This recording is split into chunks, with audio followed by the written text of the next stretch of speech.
প্রিয় দর্শক, আশা করছি দূরে কাছে দেশে বিদেশে যেখান থেকে এই মুহূর্তে এনটিভির পর্দায় চোখ রেখেছেন সবাই সুস্থ আছেন।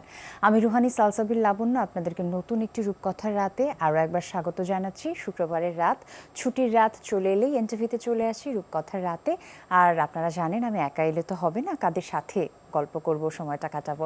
আমাদের সঙ্গে আজকে দুজন অতিথি আছেন যাদের সাথে আমরা আগামী সময়টা কাটাবো। আমাদের সঙ্গে আছেন আমাদের সবার প্রিয় stand up comedian Abu Hena Roni এবং সেই সঙ্গে আছেন সবার পরিচিত মুখ অভিনয় শিল্পী পাভেল।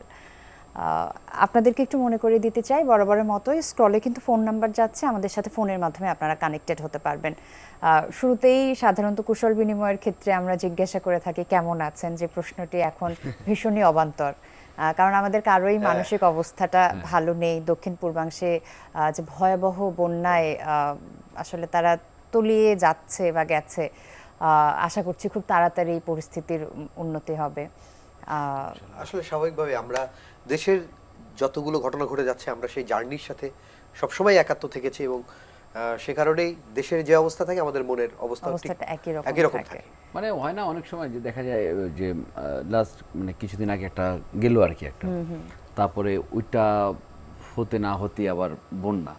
তো কিছু মানুষ থাকে আপনিও ফেস করছেন হয়তো যে মানে ওই ঝামেলার মধ্যেও তারা চায় যে আমাদের সাথে একটু মজা করতে, একটু ফান করতে, কিন্তু আমাদের যেটা খারাপ লাগে যে ওই সময়টা তো মানে যে একটু থাকি ওনাদের পাশে থাকি বা বুঝতে চায় না। কিন্তু এখন মানে যে অবস্থাটা হচ্ছে ভাই এখন এখন মানে মানে কি করে বুঝতেছি না আর কি। হ্যাঁ, তবে আমার অভিজ্ঞতা যেটা বলে যে বিপদ কখনো একা আসে না, ভাই বোন আত্মীয় স্বজন নিয়ে আসে। আসলে আমরা যে লাইনের লোক আমরাও মনে করি, যখন আমি ভার্সিটি লাইফে ডেটও করতাম, বান্ধবী সে বাসা থেকে একা আসার পারমিশন পাচ্ছে না, ভাই বোন নিয়ে আসতো। সো মানে একা আসে না, সব সাথে করে নিয়ে আসে। পরিস্থিতি আর কি। আমার কাছে মাঝে মাঝে মনে হয় যে আপনি স্বাভাবিকভাবে কথা বলতে ভুলে গেছেন। না এটা না, আসলে আমাদেরকে না এটা স্বাভাবিক না। ধরেন মানুষ আমাদের থেকে না মানে সিরিয়াসনেসটা চায় না। মানে যে কোনো পরিস্থিতিতেই চাই কি আমরা একটু ভালো রাখি মানুষদেরকে, কিন্তু আসলে বললাম না মানে যে অবস্থা হচ্ছে বা দেখতেছি আমরা এখানে না, আমাদের আসলে আমরাও খুব স্বাভাবিক নাই আর কি। এটাই। আর মানে আপনাদের ব্যাপারটা আমি বলবো যে স্বভাবগত বৈশিষ্ট্যটাই এমন হয়ে গেছে এই বিষয়টার সাথে জড়িত আচ্ছা, থাকতে। তবে এক্ষেত্রে আমি একটু বলবো যে এক্ষেত্রে আমি একটু অ্যাডভান্টেজটা এইভাবে বলবো যে যেমন এই যারা আহত হয়েছে ছাত্র আন্দোলনে, যারা আহত হয়েছে, তো এটা একটা স্যাড মোমেন্ট, আমরা দেখা করতে গেছি, কিন্তু এই দেখে তারা একটু হলেও যারা চিনে খুশি হয়েছে, তখন আবার মনে হচ্ছে যে হ্যাঁ যাক এই প্রাপ্তি। কেউ কেউ আবার অসুস্থ ওই বেড থেকে বলছে যে ভাই একটা কিছু শোনার। যারা সিরিয়াস ক্রাইসিস তারা বাদ দিয়ে যারা একটু আহত তারা অন্তত বলেছে। সো এটাও দেখেন একটা কিন্তু আমাদের একটা প্রাপ্তি, জীবনের সাথে মিশে গেছে। আচ্ছা, যে প্রসঙ্গটা চলে এলো যে বৈষম্য বিরোধী ছাত্র আন্দোলন, একদম রিসেন্ট ইস্যু আমাদের দেশের, আপনার স্টেটমেন্ট আমরা দেখেছি একেবারে লাউড অ্যান্ড ক্লিয়ার। এই সময়ের অভিজ্ঞতাটা একটু ছোট্ট করে শুনবো। আসলে অভিজ্ঞতা না, মানে এটা হচ্ছে আমাকে যেতে বাধ্য করছে। মানে যেভাবে দেখছি হয়তো আমাদের ছোট ভাই বোনদের অথবা মানুষদের উপর যেভাবে মানে যা হয়েছে আর কি সবাই দেখছে, তো ওইখানে আসলে ঘরের থেকে ফেসবুকে পোস্ট দেওয়াটা থেকে না মনে হয়েছে যে আমিও যাই, এবং আমি বাসায় বলছি যে মা আমি যাই, মানে মনে হচ্ছিল যে আমি মানে যুদ্ধে যাচ্ছি এরকম একটা ব্যাপার আর কি। তা আম্মার বলছে মা বলছে বেশি পাকটামি করো না, বেশি পাকটামি করতে যাও না। পরে যখন মাও দেখছে নিউজ, মা বলে যে যা, মানে এরকম একটা অবস্থা আর কি, কিছু হয় না। তো ছোটো ভাতিজারা যেরকম আমার 3 বছরের ভাতিজা টিভিতে দেখতেছে ঝামেলা হচ্ছে, টিভি দিকে থাপ্পড় মারছে। তো আসলে এটা অনেকে আছে না যে আমরা তো ছিলাম, ফেসবুকে অনেক পোস্ট করছি, মানে পোস্ট করার থেকে মনে হয়েছে কি যাই, মানে না গেলে হইতো না। মানে আমার দেখা দেখি আমার এলাকার ভাই ব্রাদাররা, আমার দেখা দেখি কিছু ভাই ব্রাদাররা যারা আমার সাথে একসাথে হয়ে আমরা মুভ করছি, যে আসলে এই জায়গাটায় আসলে অ্যাটলিস্ট যত যাই হোক ছোটো ভাইরা গুলি না খাক। আচ্ছা, যেহেতু পরিচিত মুখ, কোনো বিড়ম্বনা ফেস করেছেন?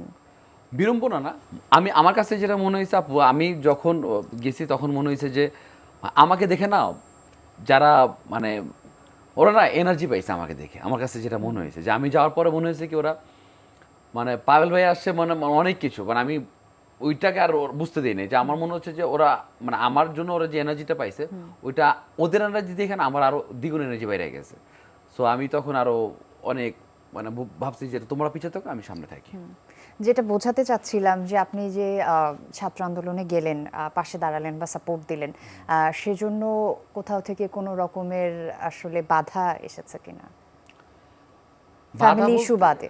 না না না, বাধা বলতে কি, মানে অনেকে তো কমেন্টস করেই বেশি বুঝি, হ্যাঁ দেখে মানে থাকে না কিছু এরকম, ওগুলো আসলে গায়ে লাগায় না। এগুলো গায়ে লাগায় না কেন? কারণ আমার কাছে যা মনে হয় কি, যারা মানুষ, প্রকৃত অর্থ মানুষ, তারা সে যেই দলেরই হোক, আমার মনে হয়েছে যে তারাও বুঝছে যে না, জিনিসটা বেশি হয়ে যেতেছে অনেক কিছু, মানে যদি মনুষ্যত্ব থাকে আর কি ভিতরে। সো ওইগুলো আর কি গায়ে লাগে না, কি করবে হাইস্ট এই আর কি, একটু ভয় পাই কম আর কি, আল্লাহ ছাড়া। এক কথায় যেটা। রনি ভাইয়ের কাছে আসি একই একেবারে প্রসঙ্গ নিয়ে। ফ্রন্টেই ছিলাম, সেই এদিকে মিরপুর, এদিকে শাহবাগ, শহীদ মিনার থেকে শুরু করে শেষ পর্যন্ত যাত্রাবাড়িতেও যখন এই যে খুব ক্রাইসিস মোমেন্ট চললো, তো সব জায়গায় গিয়েছি এবং কতজন যে এর মধ্যে আমাকে দেখে তারা প্লিজড হয়েছে, হ্যাঁ। এটা আমার খুব ভালো লাগছে। যে এই কারণে আরো থাকতে ইচ্ছে হয়েছে যে হ্যাঁ, মানে আমাকে দেখে তারা ইন্সপায়ার হচ্ছে বা তারা একটা মনে করলো যে একটা শক্তি, তো সেটা খুবই ভালো লেগেছে। এবং মানে একবারে ওদের একজন সদস্য হিসেবে, মানে কোনো আর্টিস্ট বা ওরকম অন্য জায়গা থেকে না, মানে তাদের একজন সদস্য হিসেবে আমরা থেকেছি। এবং কেউ কারোর সাথে যোগাযোগ না, কিন্তু দেখা গেছে যে হ্যাঁ, অনেকের সাথে দেখা হয়ে যাচ্ছে দেখা হয়ে এই আর কি। এবং এবং সত্যি বলতে কি, জানি না, অনেকে হয়তো বলতে পারে বা অনেকেই হয়তো এটা এরকম কাজটা করছে যে দেখানোর জন্য, যে যাই আসি গিয়ে ছবি তুলে বা ভিডিও করে মানে আসি তোমাদের সাথে আসি, ওইটা না। মানে সত্যি বলতে কি, আমরা গেছি যারা মন থেকে গেছি। এবং আমার ফোনে তোলা ছবি নেই, কিন্তু আমি যখন অন্য কোনো পোস্ট করছি দেখি কেউ না কেউ ছবি আপ দিচ্ছে যে ভাই এই যে আপনি ছিলেন এরকম এরকম। তো যাই হোক, আর এই যে হুমকি, এটা আমাদের ফেসবুক বা এলাকায় ইনবক্স আউটবক্স, এমনকি এই 5 তারিখের পরেও কোনো কিছু বলতে গেলে অনেকে আমরাও দিন পাবো দেখি না, এরকম অনেক কিছু হয়েছে। বাট এসব আমরা ডোন্ট কেয়ার, আমরা আসলে পজিটিভ যা, ভালো কিছু যা, একটা শিল্পীর সংজ্ঞাই তাই যে যেখানে অন্যায় তার বিরুদ্ধে শিল্পী কথা বলবে, শিল্পীর এটা তো আসলে শিল্পীর কোনো দল সংজ্ঞাই হয় তাই, না, বাস। বা শিল্পী তো কোনো মানে শিল্পী মানে শিল্পী সবার, শিল্পী তো যাও আসলে শিল্পী সবার। সো ওনারা ডাকতে পারে, যাইতে আরেকটা হতে বিষয় পারে, একটু বা খেয়াল কিছু করি যে না। শুধু ওই আন্দোলন দিয়ে না, এই যে বন্যার এই অবস্থায় কতজন আমাদের বন্ধু বান্ধব, আমাদের ভাই হ্যাঁ। ব্রাদার চলে গেছে। আজকে এই লাইভ না থাকলে আমাকে পাওয়া যেত না। আমার কাছে ছোট ভাই ব্রাদার নৌকা নিয়ে চলে গেছে, আমরা টাকা পয়সা দিয়ে রেডি করে পাঠিয়ে দিয়েছি, শুধু এই লাইভ আছে বলে আমি যেতে পারি। বন্যার এই সিচুয়েশনে ত্রাণ সামগ্রী নিয়ে যে সিনারিও এবার ক্রিয়েট হলো, এটা কিন্তু একটা এক্সাম্পল। মানে সবাই আসলে শিখে গেছে। হ্যাঁ, মানে আমরা আগে যাদেরকে আমরা ঘরে বন্দি করে রেখেছিলাম, সবাই বের হওয়া শিখে গেছে। সো দেশের সমস্ত প্রয়োজন এখন সবাই দেখবেন যে যা প্রবলেম হবে রাইট। এখন হচ্ছে যে মানে আমি আমার ভাষ্যমতে হয়তো আমি এটা লিখতামও, আজকে কালকের মধ্যে লিখতামও, যে আসলে যারা লাস্ট ক্ষমতায় ছিলেন বা যারা ক্ষমতায় যাওয়ার জন্য ট্রাই করতেছে, আমার মনে হয় কি এই সময়টাতে না এইসব চিন্তা না করে না সবাইকে এক হয়ে যাওয়া উচিত, যে এদের পাশে থাকা উচিত, যে ভাই যা গেছে গেছে বা যা করছো করছো। এখন এই অবস্থায় না, ধরেন যে হয়তো আমার বাড়ি নোয়াখালী না, হয়তো আমার বাড়ি কুমিল্লা, আমার বাড়ি চাঁদপুরের দিকে, বা যার দূরে, মানে আমি বেঁচে গেলাম বলে তারা মানে কতগুলো মানুষ, কত হাজার হাজার, আমি দেখলাম যে গরুগুলো যেভাবে যাচ্ছে, বাচ্চা শিশু, মানে তারপরে মুরব্বী, মানে এগুলো না নেওয়া যাচ্ছে না আর কি। তবে আমি এক্ষেত্রে বলবো যে মাঝে মাঝে কিছু না কিছু প্রবলেম, এই যে এই দুর্যোগ বা এগুলো এক ধরনের ভালো। কোন ধরনের ভালো? যেটা মানুষকে একতাবদ্ধ হতে হেল্প করে, মানুষকে একত্রিত হতে, তাদের মধ্যে ইউনিটি গড়তে হেল্প করে। না ওইটা ঠিক আছে ভাই, মানুষের পাশে কিন্তু মানুষকে দাঁড়ানোর, কারা দাঁড়াবে মনে করেন যে বলে, আমি একটা ছোট্ট একটা গল্প বলি। এক মেয়ে তার বাবাকে বললো যে আমি আমার জন্মদিন উপলক্ষে আমার প্রতিবেশীদের গিফট দেবো এবং খাওয়াবো। তো বাবা বললো যে কতজনকে তুমি পারবা? তো 10-15 জন। তো বলছে প্রতিবেশী তো অনেক আছে, কাকে তুমি খাওয়াবে? তো বলছে তাই তো, আমি কিভাবে ঠিক করবো যে অ্যাকচুয়ালি আমার প্রতিবেশী কারা? তো বলে এক কাজ করো, 2 জন মিলে তারা চিৎকার করলো, একটা বিপদ, আগুন আগুন, চোর ঢুকেছে, ডাকাত, এরকম। তো দেখা গেল যে সবাই আসেনি, হাতে গোনা 10-15 জন আসে। তো বললো এই যে তোমার বিপদে যারা আসবে অ্যাকচুয়ালি ওরাই তোমার কাছের লোক। সো মানে আপন লোক চেনারও একটা ব্যাপার আছে। So, এই আর কি। সাম্প্রতিক অবস্থা নিয়ে আমরা কথা বলছিলাম এবং আশা করছি যে এই অবস্থা থেকে আমরা খুব তাড়াতাড়ি পরিত্রাণ পাবো এবং মানুষের বিপদ খুব তাড়াতাড়ি কেটে যাবে, খুব দ্রুতই আমরা স্বাভাবিক জীবনে ফিরতে পারবো। একটু কাজ নিয়ে কথা বলতে চাই দুজনের কাছে। আচ্ছা রনি ভাই, আমি শুনছিলাম যে এনটিভিতে হাসো কমেডি শো শুরু হতে যাচ্ছে, কি পেছনে কেমন কাজ হচ্ছে, আপনি এটা বললেন কি না কি কেন? নিউজ? না না, আপনি বললেন না কেন? ওকে, এইখানে আসার সাথে সাথে আমার ওইটাই মাথায় আসছে, কারণ হাসো সিজন 1 এখানে শুরু হয়েছিল এই এই এই স্টেজটাতে, আচ্ছা। ছোট্ট করে এখানে কালো পর্দা দিয়ে 2010-এ সম্ভবত, 2010-এ। না? হ্যাঁ। তো আমি হচ্ছে সারা রাত জার্নি করে আসতাম ট্রেনের ছাদে, ভাড়া নাই আমার। এসে ভোর 6টায় এসে 8টা 8:30টায় খুলে এনটিভির গেট, আমি ওই এখানে পর্দার পিছনে এসে খোলার পরে এসে শুয়ে থাকতাম। মানে এইভাবে কেটেছে এখানে। তো সেই ইয়েতে আমি পারফর্মার, তারপরে এখন আমি আমার অ্যাঙ্কার, মানে এখন আপনি এনটিভির লোক। সেই আর কি পারিবারিক একটা। আচ্ছা, দরকার ছিল দুইজন উপস্থাপক হ্যাঁ, তো এক- সেই অডিশন খুব শীঘ্রই শুরু হবে। অডিশনের আগে রেজিস্ট্রেশন চলবে, এই মাস থেকে আর কি, শেষের দিক থেকে শুরু হবে। তো 1 মাস পরে অডিশন। সো যারা দেখছে তাদেরকে এখনই বলে রাখি, প্রিপারেশন এবার খুব ভালো নিতে হবে, কারণ দীর্ঘদিন পরে গ্যাপ, অনেক রকম পারফর্মার আসবে এবং অনেকেই যারা নক করছিল কবে শুরু হবে কবে শুরু হবে। সো একটা কম্পিটিশনটা খুব কঠিন হবে। তো যারা এই মুহূর্তে খবরটা পেলেন দ্রুত প্রিপারেশন নেওয়া শুরু করেন। সো একটা কঠিন ফাইট হতে চলেছে। প্রিপারেশন নেওয়ার ক্ষেত্রে কি কি মাথায় রাখবে বা কিভাবে নিজেদেরকে প্রিপেয়ার করবে এই ক্ষেত্রে আমার contestant-রা? মনে হয় পাবেল ভালো বলতে পারে। পাবেল, আমরা তো দুজনের কাছ থেকে না, শুনবো। না, না, না, না, ভাই, আপনি আমার ভাষায় না। ওকে, না পাবেল আর আমি কিন্তু আমরা প্রথম সিজনে মনে হয় হ্যাঁ, একসাথে 6 সিজনে আমরা একসাথে গিয়েছিলাম, এক রুমেও ছিলাম আমরা। আমরা একসাথে ছিলাম। আচ্ছা, তো সেই তারপরে তো আবার সে গেল, আবার আলাদাভাবে আমরা পাভেল ভাইকে পেলাম পরে। সে ভাবলো যে এক সিজনে একজন যাক, পরের সিজনে আমি ফাটাই দেবো। এই আর কি। তখন আচ্ছা, বুঝতাম না। যেটা বলছিলাম যে যারা কন্টেস্টেন্ট এবার হাসো অ্যাটেন্ড করবে, তারা কিভাবে নিজেদেরকে প্রিপেয়ার করবে, এবার টেকনিকগুলো কি, টেকনিকগুলো কিভাবে হচ্ছে নিজেকে কি- ইমপ্রুভ করা যায়? টেকনিকটা হচ্ছে যে ওই কন্টেন্ট বা জোকস বা এসে এগুলো তো আকাশ থেকে বললে না, মানে অত মজা না। সমসাময়িক বিষয়কে মাথায় নিয়ে বললে সেটা সবচেয়ে বেশি রিলেট করবে। ওকে, অনেক সময় দেখা যায় কি, মানে খুব ভালো জোক, একটা ভালো একটা টপিক, ওর পারফরমেন্সের কারণে অথবা অথবা ওর ডেলিভারির কারণে জোকটা নষ্ট হইতে পারে। আবার অনেক নর্মাল জোক কোনো পারফর্মার যদি তার এক্সপ্রেশন এবং ডেলিভারি দিয়েও কিন্তু ওই জোকটা ফুটিয়ে তুলতে পারে। এবং সমসাময়িক- সরি বলেন না না না, বলেন না। সমসাময়িক বিষয়ের সাথে মার্চ করলে কেমন হয় তা আমি একটা উদাহরণ দিতে পারি। প্লিজ। দেখি গাছের মাথার উপর একটা মাছ, গাছের ডালে। তুই মাছ, তুই এইখানে, ঘটনা কি? বলছে ভাই উন্নয়নের জোয়ারে ভাইসা উঠছিলাম, জোয়ার চলে গেছে কিন্তু আমি নামতে পারি। সো সে জোয়ার শেষ আর কি, ওই আর কি। হ্যাঁ, না, okay. হ্যাঁ, পাবেল। না, হয় কি, মানে দুই গরু এক জায়গায় হলে ঘাসের গল্পই করে। সো আমরা দুজন যেহেতু একই লাইনের ছিলাম, সো আমাদের কথা কার মুখ থেকে পড়লে কে বলবে এটা স্বাভাবিকভাবেই। আচ্ছা, পাবিল ভাই যেটা বলছিলেন যে পারফরমেন্সের কারণে খুব চমৎকার কন্টেন্টেও দেখা যায় যে একটু ফল করতে হ্যাঁ। পারে, আবার পারফরমেন্সের কারণেই খুব সাধারণ বিষয়ও এক্সট্রাঅর্ডিনারি হয়ে যেতে Right. পারে। তো সেক্ষেত্রে নিজেদের ইমপ্রুভমেন্টের জন্য এটা আসলে কি কি মাথায় রাখতে হবে পারফরমেন্সটাকে একটু ক্যাচি করার জন্য? মানে পারফরমেন্স করার জন্য না হয় কি, মানে অনেকে অনেককে ফলো করে, অনেকেই আছে কিন্তু ফলো করে, কিন্তু যেহেতু আমাদের দেশের শো অনেক কিছু বলা যায় না, করা যায় না, দেখানো যায় না, সো ওই জায়গা থেকে আমার মনে হয় কি একটু নিজেও আয়নার সামনে অনেক প্র্যাকটিস করা, যেটা আমি অনেক সময় মিরাকেলে যাওয়ার আগে আমি যেটা করছি যে আমার কাছে মনে হতো যখন আমি নিজে হাসবো, যে মনে হয়েছে কি এই কন্টেন্টটা বা এই জোকটা আমার নিজের কাছে ভালো লাগছে, আমি করতাম কি আমার ফ্রেন্ড সার্কেলে শোনাইতাম এবং এটা পারফরমেন্স করে শোনাইতাম, দোস্ত এই আচ্ছা। জোকটা দোস্ত দেখতে কেমন লাগে, দোস্ত এই কথাটা এমন হয়েছে দোস্ত দেখতো, বা বলতাম, যারা বুঝতো হাসতো তখন বুঝতাম তো না এটা ভালো হয়েছে। সো ওই আচ্ছা। অনেকে করে কি ভাই ভালো যোগ রেখে দেয় নিজের কাছে, তো এটাকে না নিজের কাছে না রেখে পারফরমেন্সের মাধ্যমে প্র্যাকটিসটা হয়ে গেল, ওকে, দেখলো, ওইটা করুক, খোলা হোক আর কি, ওপেন হোক। একটু আগে বলি, Please. এই যে বললো যে ইয়ের আগে, বিরাট খেলের আগে বা এই সময়টায় পাবেল কিন্তু কোনো একটা কন্টেন্ট আয়নার সামনে কিন্তু প্র্যাকটিস করতো। এখন কিন্তু আমি জানি না কিভাবে ইমপ্রুভ করো, তুমি তো এখন আর আয়নার সামনে দাঁড়ানোর না সুযোগ করি পাও না। ভাই, সে যোগটা হয়তো আমি হয়তো স্ট্যান্ড আপ কমেডিটা করতে পারি করো না, ধরেন যে কিন্তু কোনো তুমি আয়নার সামনে না দাঁড়ানো না এখন কোনো না। না, হ্যাঁ, অ্যাক্টিং আয়নার সামনে প্র্যাকটিস দাঁড়াই। করেন না, আমি- আয়নার সামনে? না না কিছু বলবে না না, ও আয়নার সামনে Okay, দাঁড়ানো okay, এখন okay. সুযোগ পায় না, কারণ ওর Sorry. ঘরে এখন অন্য কেউ আয়নার সামনে দাঁড়ায়, না ও সুযোগ আমার পায় না। ঘরে অন্য কেউ আয়নার সামনে সেও আয়নার সামনে থাকে না, সে আয়নার সামনে থাকে না, আমারই ম্যাক্সিমাম সময় থাকা হয়, কারণ দেখা যায় কোনো স্ক্রিপ্ট পাইলে, কোনো একটা ক্যারেক্টার পাইলে তো সাথে সাথে উঠে আনার সময় আচ্ছা, চলে এক্ষেত্রে আমি একটু বলে রাখি, আপনারা যারা আমাদের পারফরমেন্স দেখেছেন, বিশেষ করে এখন তো নাটকে খুবই জনপ্রিয় হচ্ছে পাভেল।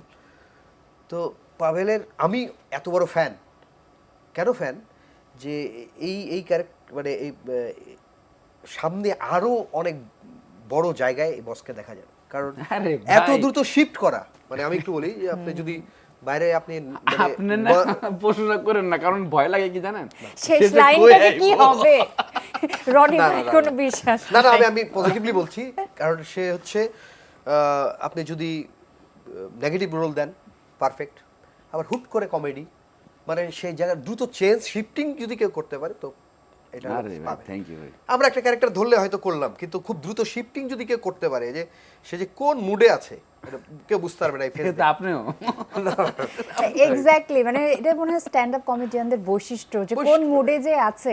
মানে রনি ভাইয়ের একটা জোক আছে, মানে আমি কয়েকবার এটা শুনেছি বলেন না স্টেজে। জোকটা, আপনার আমি তো ওই পারফরম্যান্সটা কেন দিতে পারবো না। নরমালি বলেন না। মানে আমি তো প্রথম দিকে বুঝতাম না, প্রথম দিকে মানে ধোকা খেতাম। এখন যেরকম সে যাই বলুক আমি কিছুই বিশ্বাস করি না, কারণ আমি জানি লাস্ট লাইনে গিয়ে একটা কেরামতি এটা না, হবে। হ্যাঁ। এখন ধরেন আমি খুব ইমোশনাল হয়ে গেছি, মানে গেলাম, উনি মাকে নিয়ে খুব সুন্দর ইমোশন একটা ক্রিয়েট করে আমাকে একটু শোনাবেন, না না, আমাকে না দর্শকদেরকে একটু শোনাবেন। এই তো মা টুনি মা না না না, যাই হোক, না না, এই সবাই দর্শকরা জানে যে আমরা এই এরকম ফাঁদ পাতি, আসলে প্রত্যেকটা জোকসেরই নিয়ম, এই যে আমি বলছিলাম যে কিভাবে প্রিপারেশন নেবে, আসলে সেই জোকগুলোই সবচেয়ে ভালো, যেটার ঘটনা যেদিকে যাচ্ছে অ্যাকচুয়ালি দর্শককে যেদিকে নিয়ে যাওয়া হচ্ছে, ঘটনা ঘটবে ঠিক তার উল্টা।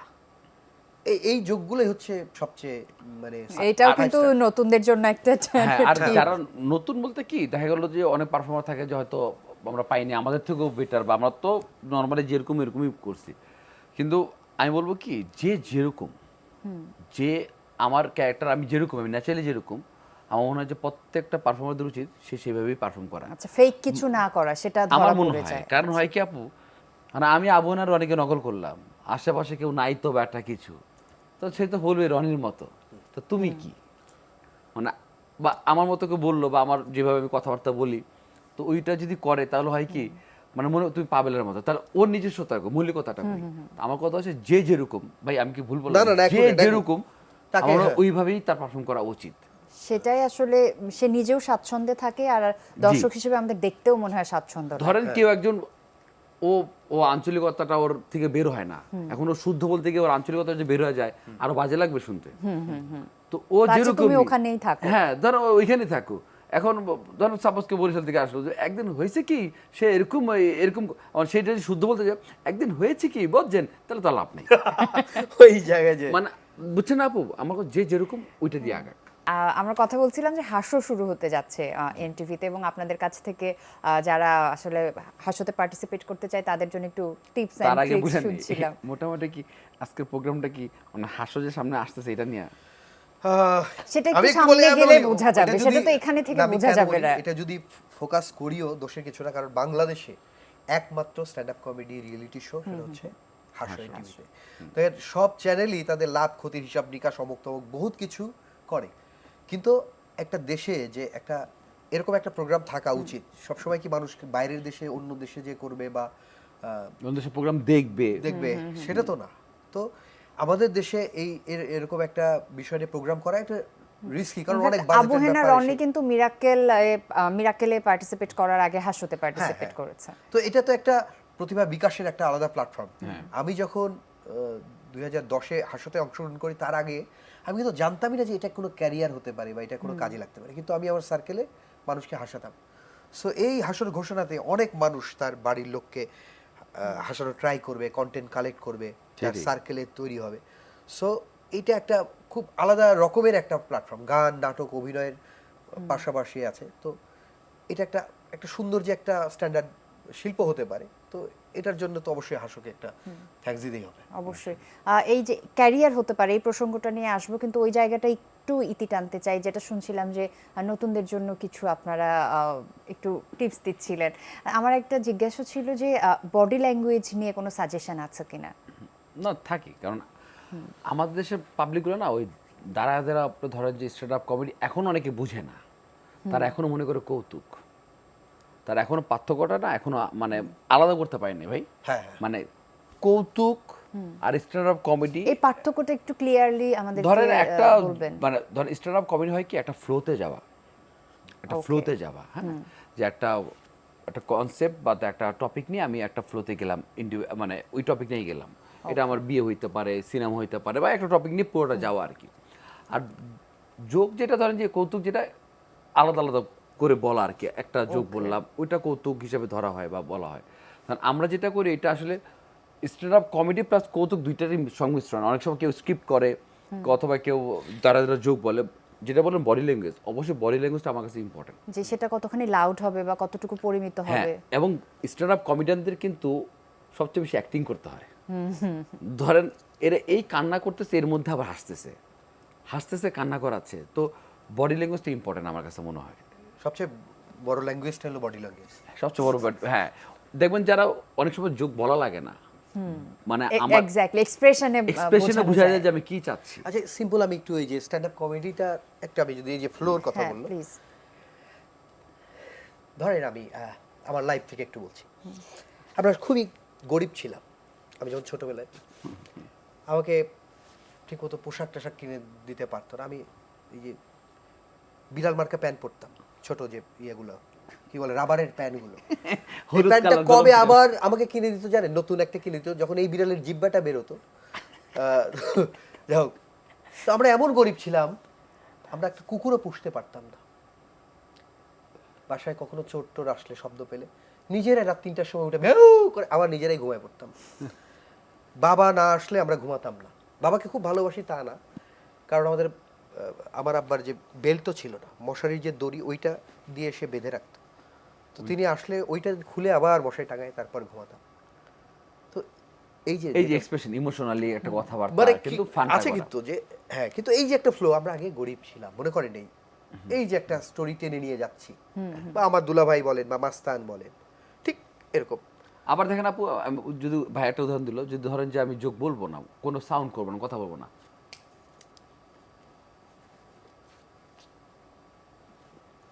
মানে থাকে না, অনেকে আবার বলবেন না কয়টা বাজে তো মোবাইল দেখ, হাতে ঘড়ি, মানে আছে না পাওয়ার তো মোবাইল। আচ্ছা, এই ক্ষেত্রে আমি আরেকটা দিই, ইশারায় অনেক ল্যাঙ্গুয়েজ কিছু বলা যায়। লাগে না, সেরকম একটা উদাহরণ দিই যে অনেক সময় এক্সপ্রেশনটা কিভাবে করে। কাদের অভিনয় শক্তি বেশি আপনার কি মনে হয়, ছেলেদের নাকি মেয়েদের? কাদের? যে কারোরই হতে পারে। না, মেয়েদের বেশি। কিরকম? একটা ছেলে যদি একটা মেয়েকে ডেটে নিয়ে যেতে চায় বা কোনো জায়গায় নিয়ে যেতে চায়, ছেলেটাকে কি করতে হবে? গিফট করতে হবে, ফুল দিতে হবে, খাওয়াইতে সুন্দর সুন্দর হবে, কথা এটা বলতে সেটা, হবে, হ্যাঁ। অনেক কিছু, তাই তো? কিন্তু একটা মেয়ে যদি চায় যে একটা ছেলেকে কিছু না, জাস্ট সো পাওয়ার। আপনিও না খুব ফাস্ট দেখাইছেন, আর যেমনি দেয় তারা হয় না। হ্যাঁ, ওই আর কি, ওই আর কি। না, এক্ষেত্রে তুমি এক্সপার্ট, তো এরকম অনেক ইশারাতে রনি ভাই সাড়া দিয়েছে, আর এক্সপেরিয়েন্স থেকে অভিনয়টা এত মানে পারফেক্ট হয়েছে, তাই না? না না না, বিষয়ে না, আমাদের আসলে যেহেতু আমরা পারফরমেন্স করি, সো এগুলো আমাদের একটু আর পার্সোনাল লাইফ থেকে। আর যারা পারফর্ম করবে তাদেরকে বলি, মানে আশেপাশে অনেক জোক আছে, আশেপাশে অনেক হ্যাঁ, অনেক। অনেক কন্টেন্ট আছে, অনেক কিছু আছে। চোখ কান খোলা রাখতে হবে, যে একদম জীবন থেকে না অবজার্ভ করতে হবে কোনো ক্যারেক্টার অথবা কোনো কিছু, তো চোখ কান খোলা রাখতে হবে, শুধু মুখস্থ বিদ্যাটা না করলেই হয়। ওকে। সিম্পল আমি বলি, এই 5 আগস্টের পরে ধরেন বর্তমান সময় নিয়ে যদি কেউ বলে বলে এক এক লোক বলছে যে দীর্ঘদিন পর দাঁতের চিকিৎসা করলাম। আমি কেন দীর্ঘদিন পর কেন? বলছে এতদিন তো মুখ খুলতে পারি। সো দেখেন, মানে এই আর কি, মানে ঠিক এইভাবে সমসাময়িক বিষয়টাকে মাথায় নিয়ে বলি।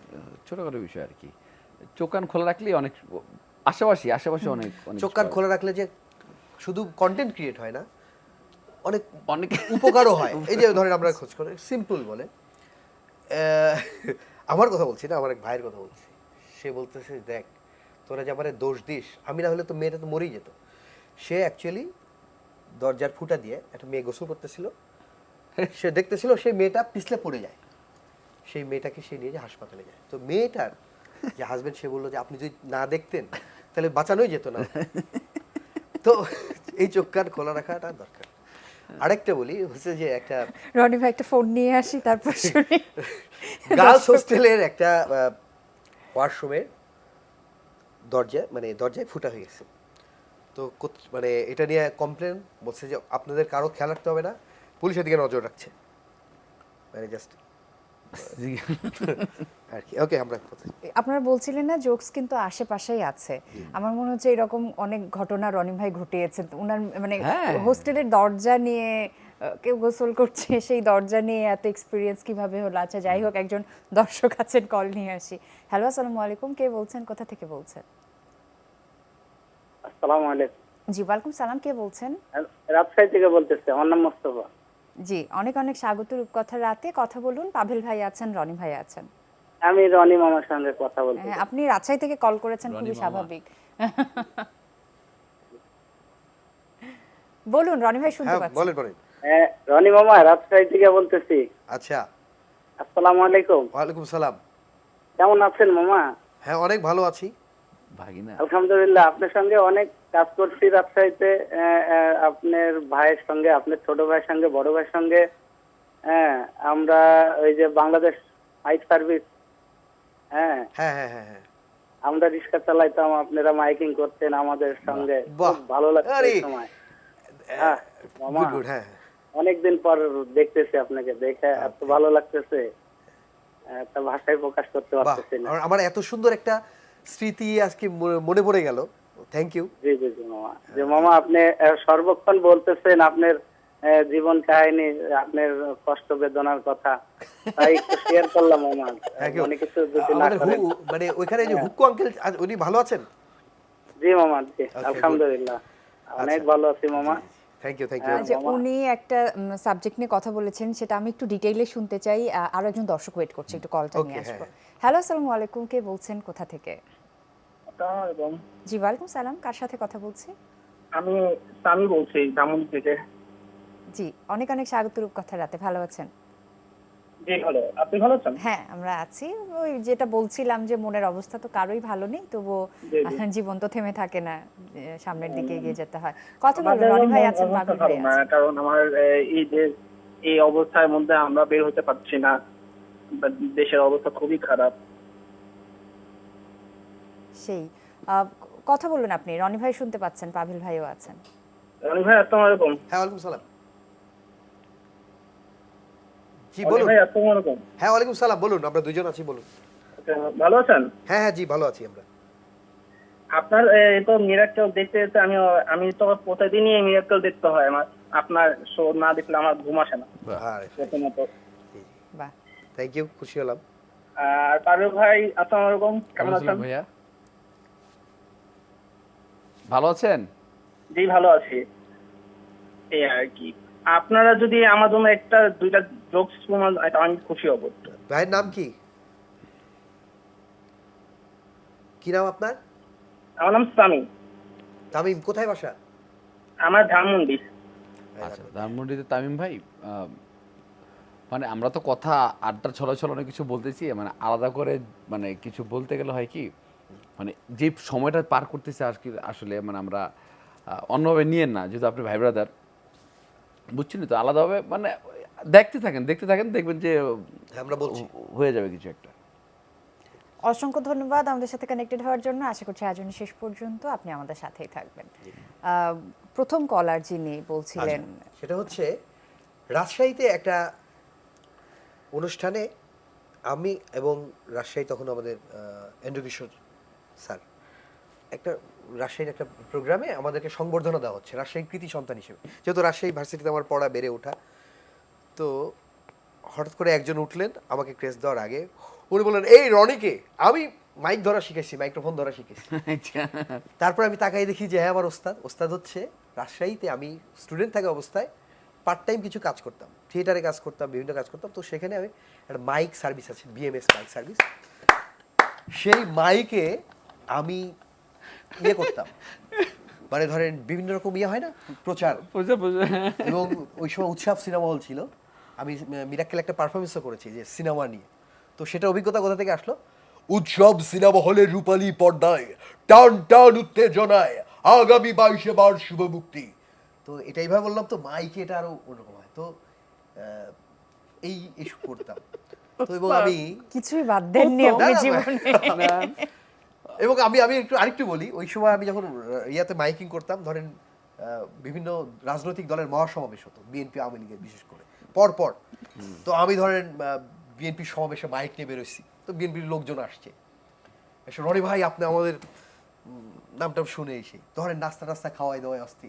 একটু পর আওয়ামী লীগের সমাবেশে একটু পর না, আবার ধরেন 15-20 দিন পরে হচ্ছে তাদের, আমি আমাকে প্রফেশনাল ভাবে আমি মানে ইয়ে প্রচার করছি বা ভাই। এসে মহা সমাবেশে, ভাই, তো তারা মনে আপনি- করছে যে আমি তাহলে এটা হচ্ছে কোন কোন সময় 5 আগে 2003-4-5 সালে। পাবেল ভাই আপনিই তো বলেছেন শিল্পী কারো না, শিল্পী সবার। না না, এটা হচ্ছে কি তখন শিল্পী উনি ছিল না, উনি তখন শিল্পী ছিল না। তারপরে ধরেন আমি আমি যেহেতু আপনি ক্যাম্পাসে, কোনো শিল্পীকে ছোট করে দেখতে পারেন না? না না না আচ্ছা না, আমি আরেকটু ওই এর সাথে শিল্পী তো একটু অবশ্যই, একটু যোগ কিন্তু- করি, প্রফেশনাল কাজ করছি, কিন্তু আমি তখন ভার্সিটি চান্স পেয়েছি মনে করে, তো ওখানে ফোন দেয় যে রনি ভাই একটা কি কাজ আগে বলে না, আসেন একটা ইয়ে করতে, মাইকিং করতে হবে। তো আমি খুব যে গেলে মানে নগদ একটা টাকা, তো গেলাম, তো ভার্সিটিতে হয় না একে ওকে পছন্দ এসে, তো যাওয়ার পর দেখি যে একটা হারানো বিজ্ঞপ্তি করতে হয়, মাইক তুলে দিছে এবং ভার্সিটির মধ্যে আমাকে মাইক, আমি বলছি, এইটা আমি পারবো না, কারণ আমাকে কেউ যখন মাইকে দেবে, তো তারপরেও মাইকের ইয়েটা করে অদ্ভুতভাবে ঠিক যে মেয়েটাকে আমি পছন্দ করতাম, কি অদ্ভুতভাবে মানে অ্যাকচুয়ালি চা মানে ওই সময় দেখেনি, চা খাওয়ার জন্য দাঁড়াইছি, দেখি যে সে ওই দোকানেই সে চা খাচ্ছে। তারপর আমি বললাম যে আমার নিজের ভাগ্নি হারা গেছে। নিজের বাড়ি না। তামিম ভাই এই জোকসটা আপনার জন্য। না আমি একবারে আমার মনে পড়ে গেল সেই স্মৃতি, তো কিভাবে মানে আমি ইনস্ট্যান্ট বলতে হলো আমাকে যে আমার ভাগ্নি হারা গেছে, আমি এই আর কি। এই আর কি।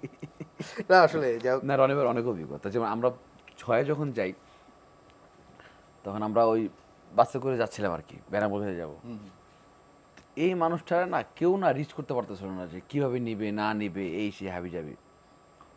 পরে মানিকগঞ্জের দিকে সে হঠাৎ করে উদয় হইলো, সে রাস্তার মধ্যে সে দাঁড়া রয়েছে, পরে হাতটা দিশা বাসটা থামায় ফোনে পরে কন্ট্যাক্ট করে জানি করছে, পরে বাসটাও পার হয়ে চলে গেছিল মনে হয়, এই আরো সামনে চলে এসেছে, পরে আবার ঘাটে গেলাম। আরিচা ঘাটে যে উঠলাম, পরে যা উঠছে, মানে কেমন জানি একটু একটু একটু আছে পাগল টাইপের আর কি। ওই আর কি গাড়ির পিছনে পিছনে যাচ্ছি, মানে আমি সঠিক টাইমে না গাড়ি ধরা, না প্রোগ্রামে, না ইয়েতে, মানে ঠিক লাস্ট মোমেন্ট, এটা অবশ্য ভালো। বরাবরই কি এরকম?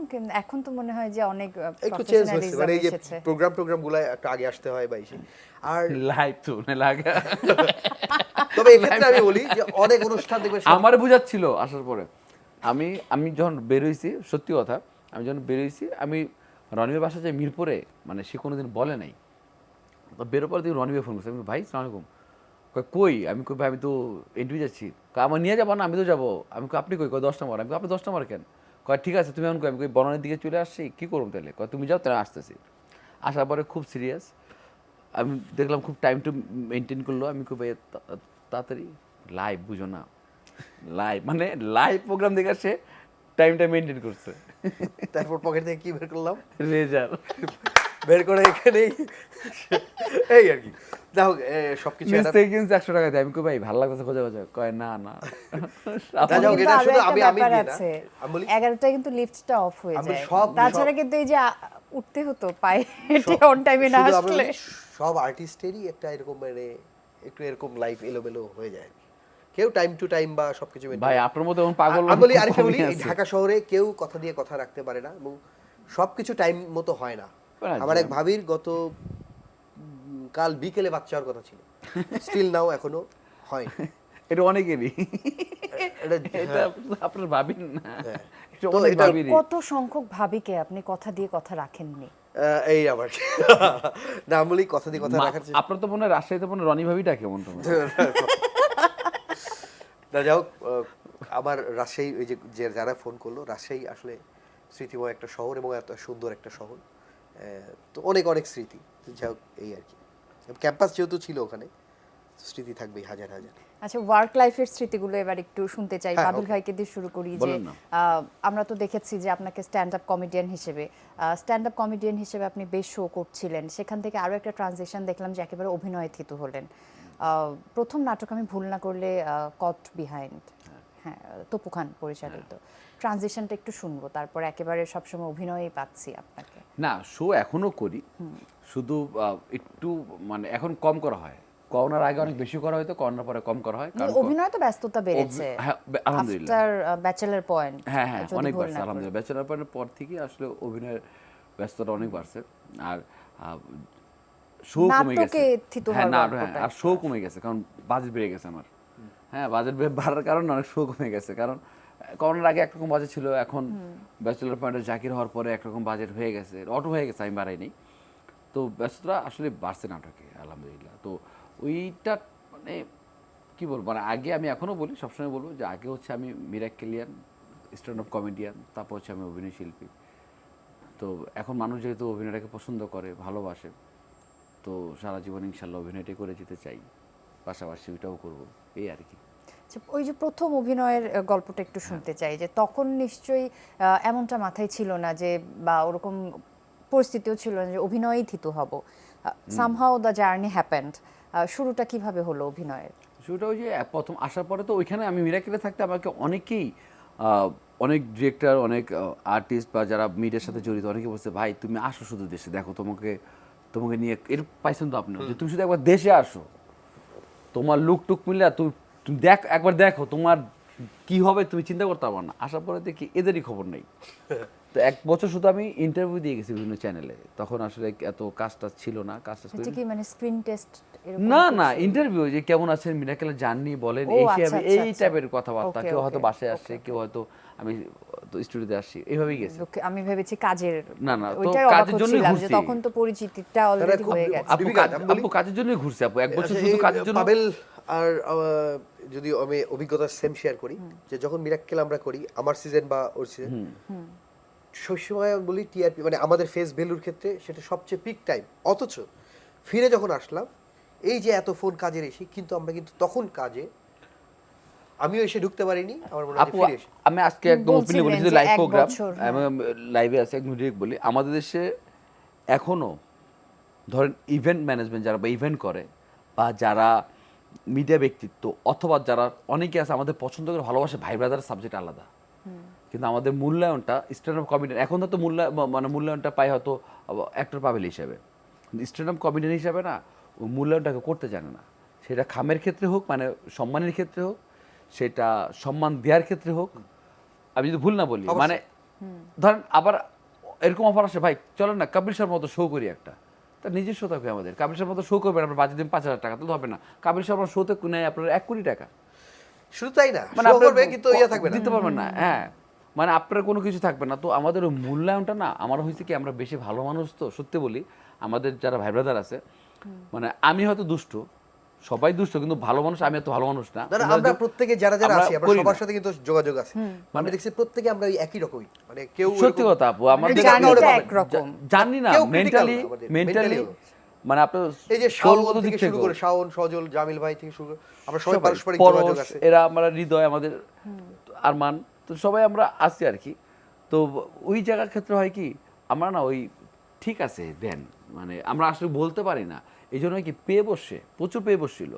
বাট যদি আপনারা মূল্যায়নটা দিতে পারতেন মিলাখেল থেকে আসার পরে, বা যারা দিতে পারতো, স্ট্যান্ড আপ কমেডিকে সম্মান করতে পারতো, আমরা হয়তো মানে মানে রেভলিউশন ঘটে যেত আমাদের হাত দিয়ে। অনেক stand-up কিছু হইতো, comedy, অনেক কিছু আপনি হইতো। ইন্ডিয়া দেখেন বা দেশের বাইরে, আমাদের ক্ষোভ তো আছে, আমাদের রাগ আছে না, যে আমাদের এত সম্মান দিবে না, আমাদের করবো না, ঠিক আছে যাবো না, করবো না। আমেরিকান এম্বাসিতে আমি যখন ফার্স্ট টাইম দাঁড়ালাম, তো সিঙ্গাররা অন্যরা অনেকে দাঁড়াইছে, তো আমি মনে করেন যখন আমি ইন্টারভিউতে জিজ্ঞেস করলো যে তুমি হোয়াট ডু ইউ ডু, কি করো তুমি, I am stand up comedian. You are stand up comedian, Right. মানে সো বাইরের ওদের country তে- মূল্যায়নটাই এবং অন্যরকম। আমি হ্যাঁ।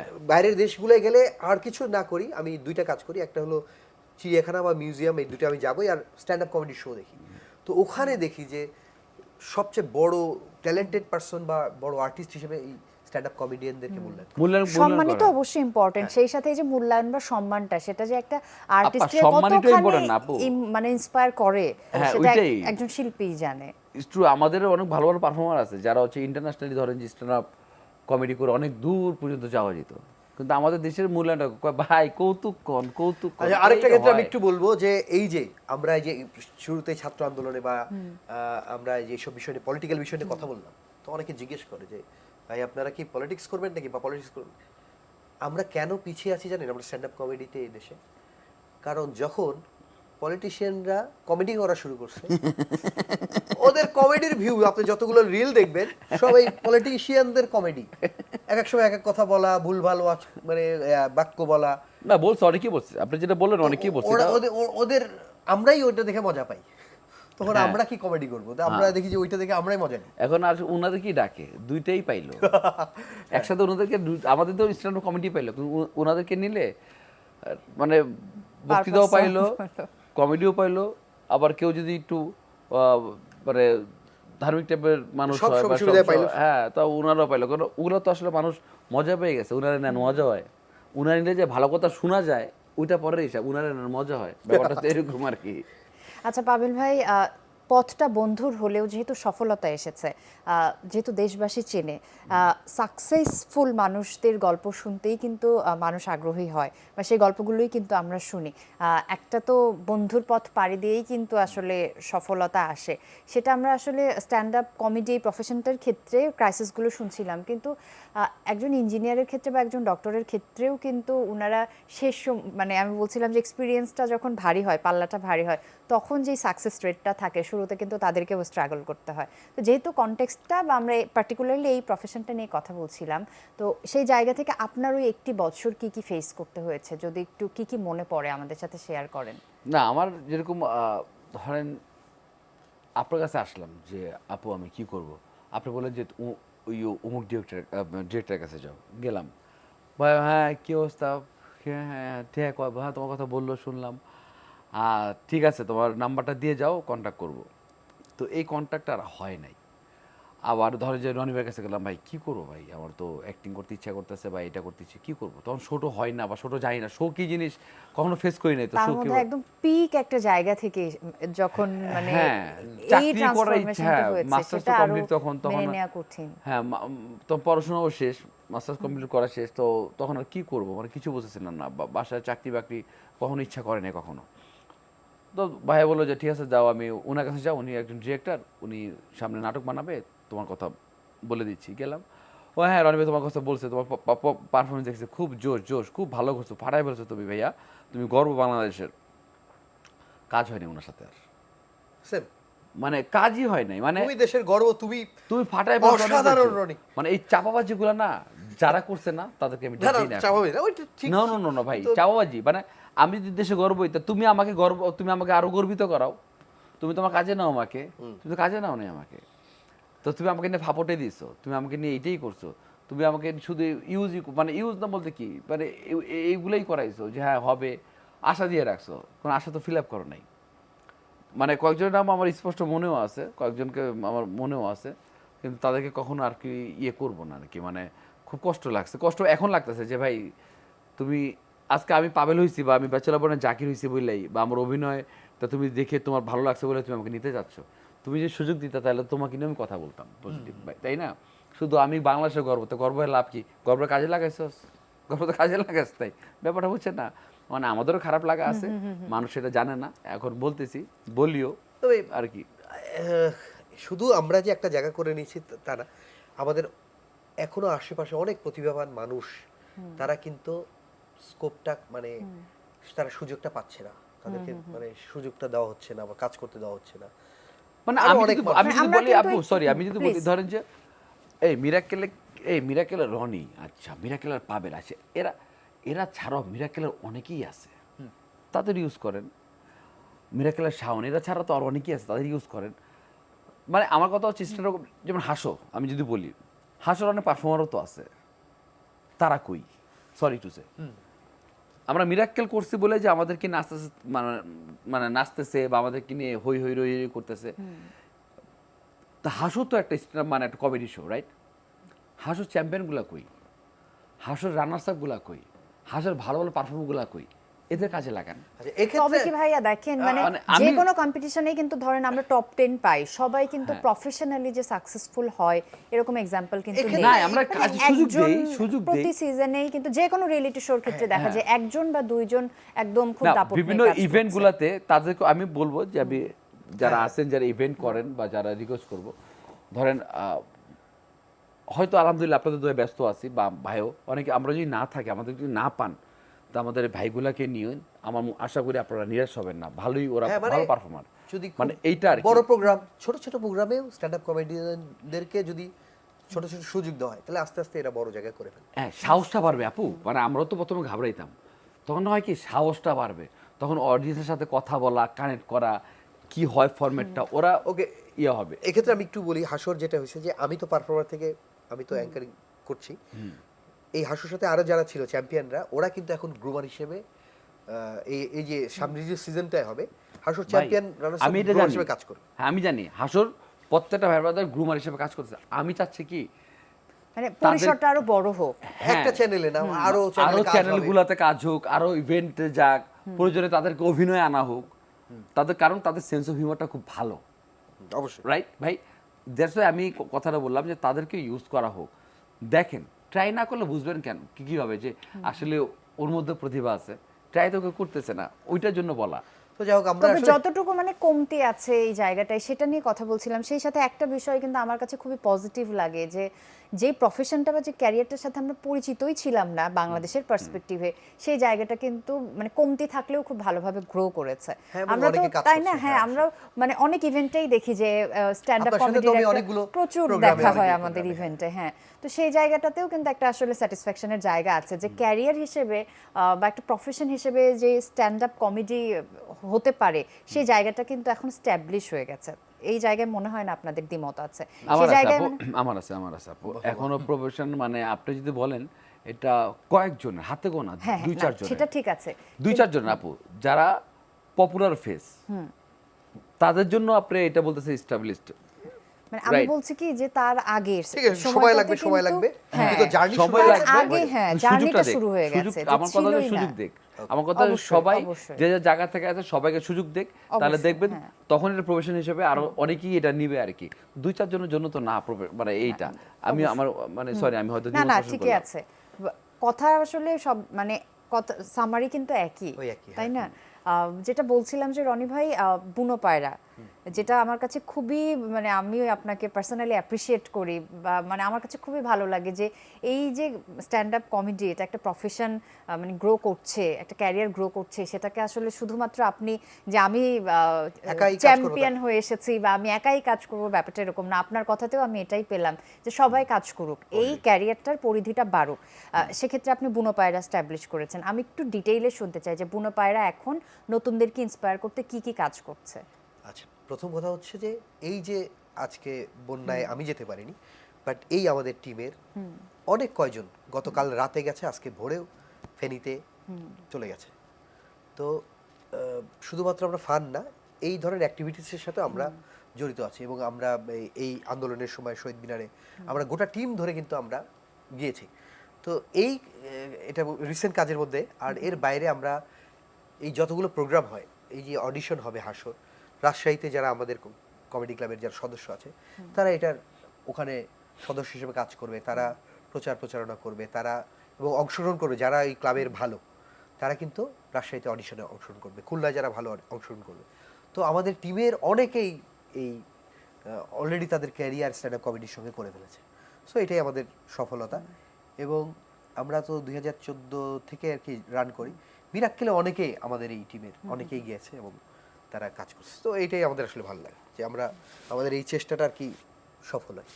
আচ্ছা, এই কাজগুলোর কথা শুনলাম, সেই সাথে স্ট্যান্ড আপ কমেডিয়ান হিসেবে যেন তারা পারফর্ম করতে পারে বা কাজের জায়গা তৈরি হয়, সেক্ষেত্রে বুনো পায়রা আসলে কি কি ভাবে এখন কাজ করছে? আমরা রেগুলার পান্থপথে আমাদের অফিস আছে, ওখানে আমরা এভরি উইক করতাম। এই ডামাডোলে এখন একটু বন্ধ, করোনার সময় আমাদের অফ ছিল। তো এখন আমরা মান্থলি ইয়ে করছি, শো করছি। তারপরে আমরা নিজেরা বিভিন্ন জায়গায় কন্টেন্ট স্ক্রিপ্ট রাইটার হিসেবে আমরা অনেককে সাপোর্ট করি অনেক কিছুতে। তারপর নাভিজ কমেডি ক্লাব, সেখানে আমরা যাই, ওখানে পারফর্ম করি। কমেডি হাউস শাওনের করা একটা প্ল্যাটফর্ম আছে, সেখানে আমরা পারফর্ম করলাম। তো আমরা আসলে এভাবে আস্তে আস্তে ছড়াচ্ছি। তো আসলে স্ট্যান্ড আপ কমেডি এটা এমন, যত আমরা এরকম পাবলিকের সামনে পারফরমেন্স করার সুযোগ পাবো, সেটা আরো ক্লিক করবে, আরো বাড়বে।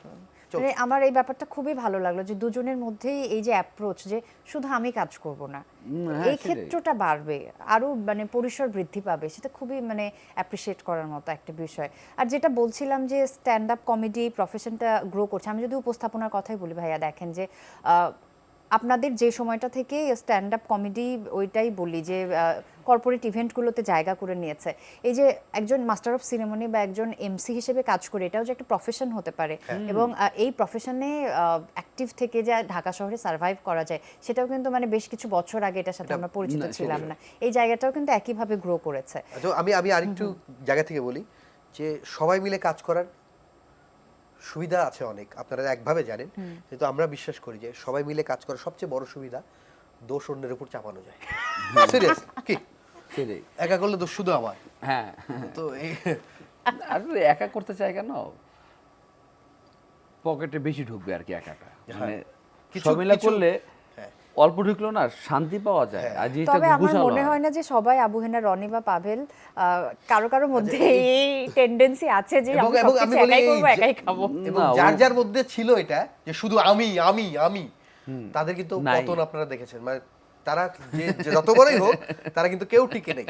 যারা শুধু আমি করেছি আমি, আমি না, আমি আমি কোনো আসলে লার্জ স্কেলে ভাবিনি, আমি আপনি সর্বোচ্চ আমি জায়গায় হয় না, ভাবেন। পরিসরে আমি একা এটা আমি হয় না, সর্বোচ্চ স্কেলে ভাবে, তাহলে বুঝতে পারবেন যে কি বলছি। একা মানুষ আপনি কতক্ষণ খেতে পারবেন, একটা সময় তো আপনার আটকাবে না, তো এই একা খাবার মানে 10 জনের খাবার তো একা খাওয়া দরকার নেই, 10 জনের খাবার 10 জন মিলে খাই না, ওইটার মধ্যে একটা শান্তি আছে। 10 জনের খাবার একা খেলে তো ভাই আমার তো ঝামেলা হবেই, সেটা শারীরিক হোক মানসিক হোক যেভাবে হোক সমস্যা হবেই। ওকে, আমি এই প্রায় শেষের দিকে প্রোগ্রাম, আমি একটু বলি যে আমরা নিয়ে কথা বলছি, তো আমরা অনেক সময় মানে মজা করে একটা কন্টেন্ট করি, সেটা হচ্ছে সিনেমার নাম, কিন্তু সেটা আমরা বলবো কম্বলের তলে, মানে আগে আমরা কম্বলের তলে শব্দটা ব্যবহার করবো, তারপর বলবো একটা সিনেমার নাম বলো। জান আমার জান, জান আমার জান কম্বলের তলে, বা কম্বলের তলে জান আমার জান। ওকে, আরেকটা বলো। কোটি টাকার কাবিন, কম্বলের তলে কোটি টাকার তাবিজ। এটা কেন বলছি আমি, আরেকটা বলো যে কোনো। ধর, কম্বলের তলে ধর। এটা কেন বলছি, এইটা আমরা একটা, আমি এটা সবাইকে একটু আপনি বলি, ইন্টেনশনালি বললেন। না যে কোনো ছবি বলেন আপনি। আমি আচ্ছা, এই প্রসঙ্গটা কেন আনলাম একটু বলি। আমরা যে কোনো সিনেমার নাম বলে, আমরা এই গেমটা ফেসবুকেও দেখবেন, কম্বলের তলে ব্যবহার করে যে কোনো একটা সিনেমার নাম বলুন, বা আপনার নাম বলুন, কম্বলের তলে রনি, কম্বলের তলে জাকির, না আপনার নাম বলবো। এরকম আমরা এই ফানটা করি। তো আমি একটু বর্তমান সময়ে যারা এসছে, তো আমি সেই জায়গাটা বলি যে আমি করি না, প্রত্যেকে যে নেতা, যে এমপি মন্ত্রী বা যেই হোক, আমি এটা করেছি, সে কেমনে করে, সে তো আমাদের টাকাই করে। তো আমি বলতে চাই যে এই ফান আমরা করি যে কম্বলের তলে এই বলেন, তো আমি বলতে চাই যে একটা রুলস হবে যে জনগণের টাকায়, এই শব্দটা কমন থাকতে হবে। আমি আমাদের টাকায়, জনগণের টাকা, এই বা শব্দটা আমাদের এই শব্দটা কমন ব্যবহার করতে হবে। অর্থাৎ আমি একটি হাসপাতাল করেছি, আমি না, আমি জনগণের টাকায় হাসপাতাল করেছি, আমি সেতু করেছি, আমি জনগণের টাকায় সেতু করেছি, আমি রাস্তা করেছি। এখন হয়ে গেছে কি, এখন এই আমি বলবো ভবিষ্যতে যারা এই সরকারে আসুক বা যাই আসুক, আমি বলবো যে কোনো কিছু জনগণের টাকায় জনগণকে শব্দটা ধন্যবাদটা থাকতে হবে। দিয়ে আর কি, জনগণকে ধন্যবাদ এই চর্চা যদি থাকে না, কেউ আর এই এক আমি বা এক মানে মহারথী একা হতে পারবে না। না, উল্টে গেছে ভাই, উল্টে গেছে, আমি জনগণের টাকা মেরে খাই, এইটাই হয়েছে ব্যাপারটা। আচ্ছা, ঠিক আছে। ব্যাপারটা বুঝছেন না, আমি জনগণের সবকিছু নিয়ে নিচ্ছি, জনগণ কিছু বলতে পারবে না, আমি সব। ওকে, তো এই ফানের জায়গায় আমরা সেই যে বলবো আমি সিরিয়াস জায়গায়। সব মানে জনগণের টাকা মেরে দিচ্ছি, ভিলেনদের কথা চলে এলো। পাভেল ভাইয়ের ক্ষেত্রে আমি যেটা শুনেছি যে জাকির সবাই, ভাই তো? হ্যাঁ নেইমার ভাই, জাকির ভাই।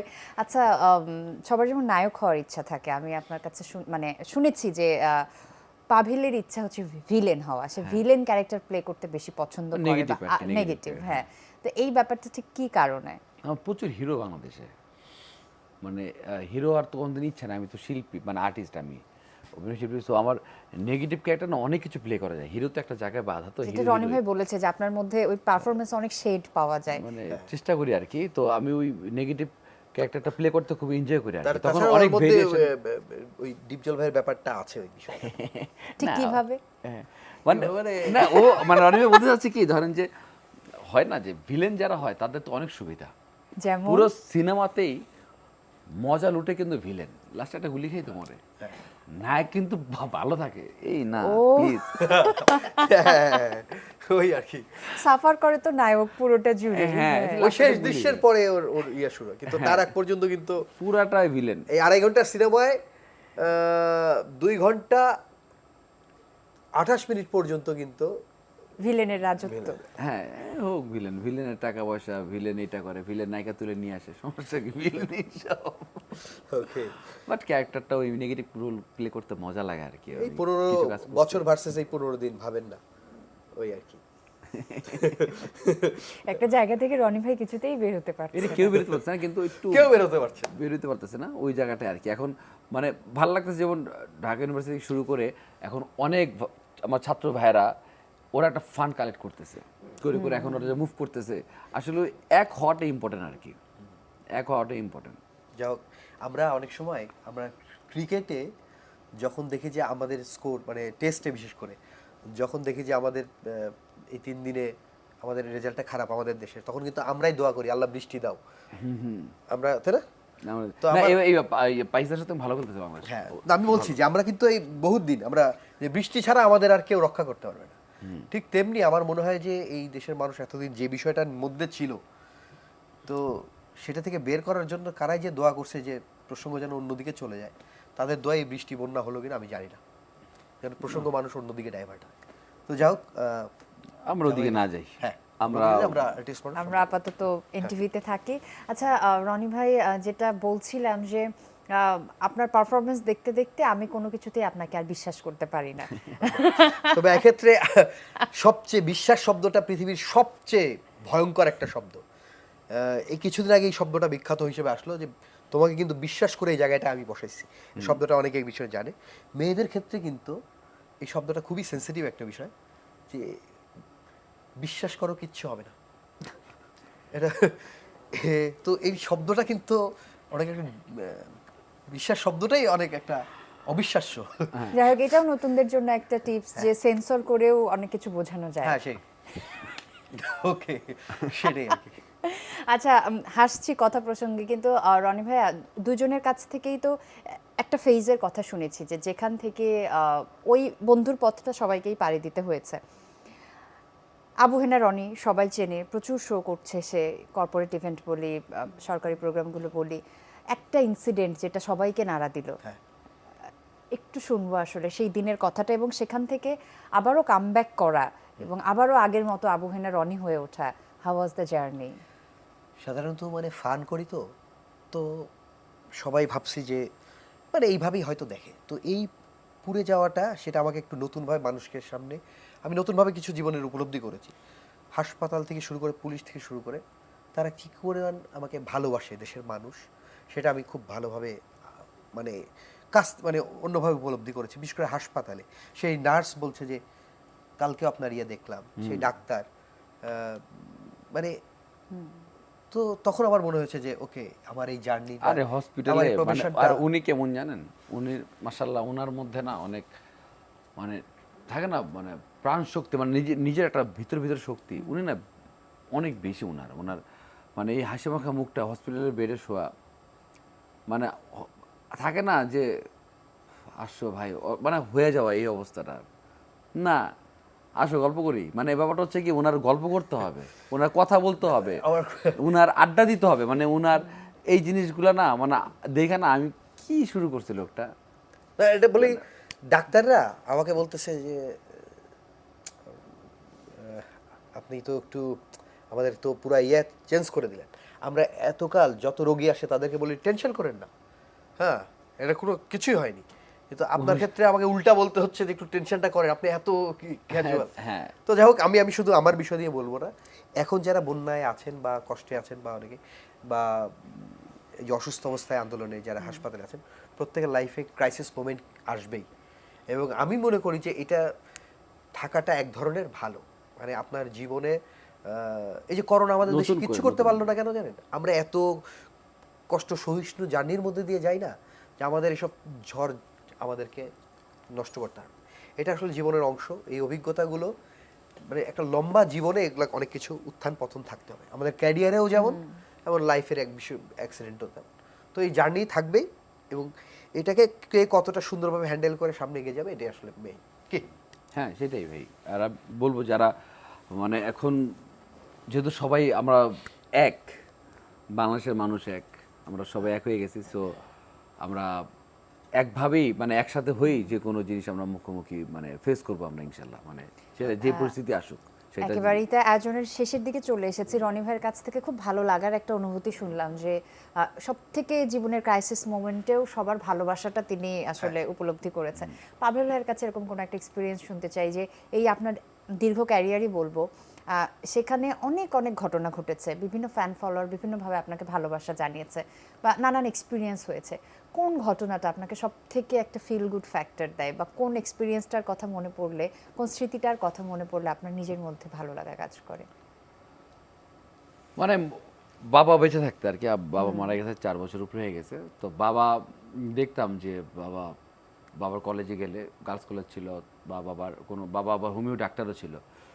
তো বাবারে দেখতাম যে থাকে না যে তার ছেলে মিরাক্কেলের পাভেল, সে যেভাবে প্রাউডলি বলতো আমি লজ্জা পড়ে যেতাম।